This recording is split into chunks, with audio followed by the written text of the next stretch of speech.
Skee-Ball is my life. I met my wife playing Skee-Ball. Skee-Ball has had a material impact on my life, and I want to share that with others. And this space will be a conduit for that. Joey Mucha is a 3-time Skee-Ball national champion and the owner of Joey the Cat, an arcade rental, repair, and events company that he started in 2010.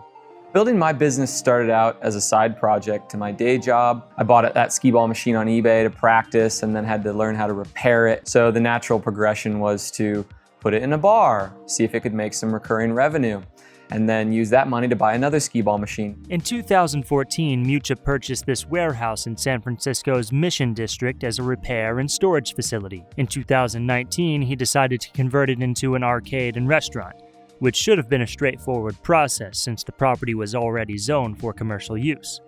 But a community activist incurring nothing more than a $600 fee was able to temporarily scuttle Mucha's plans, forcing him to spend months rallying community support and pleading his case at a public hearing.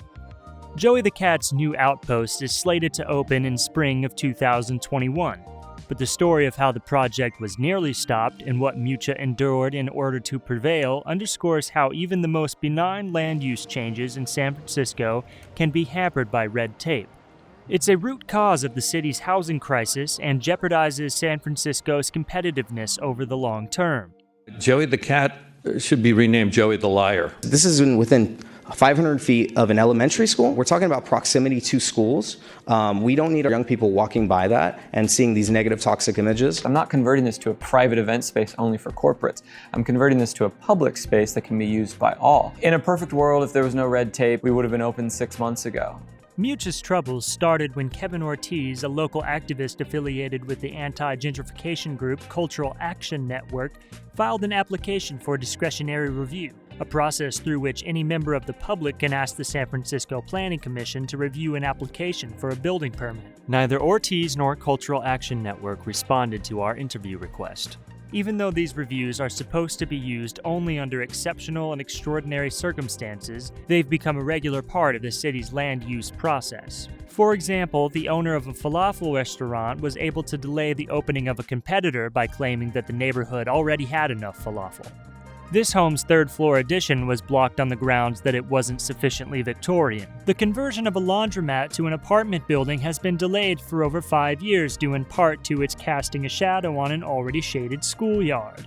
So far in 2019, the Planning Commission publicly heard 91 requests for discretionary review.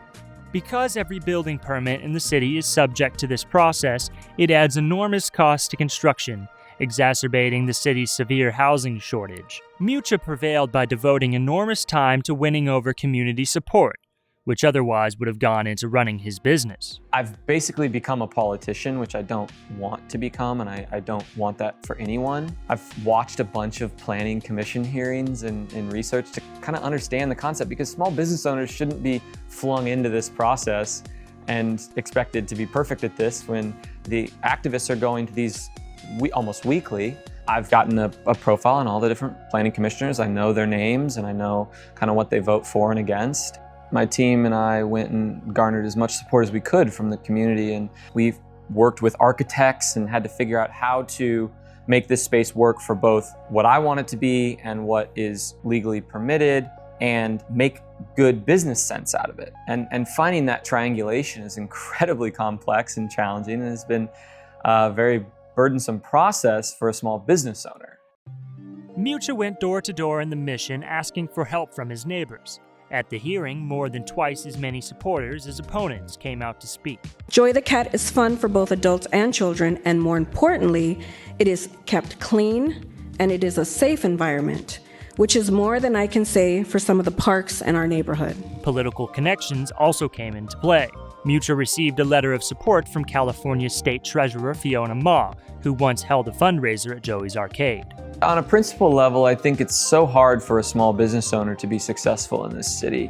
And when you start to layer on red tape or these hurdles and roadblocks that come out of personal interests or community interests that don't necessarily align with the business, it makes it very difficult. And I think it's something that should be changed at a policy level.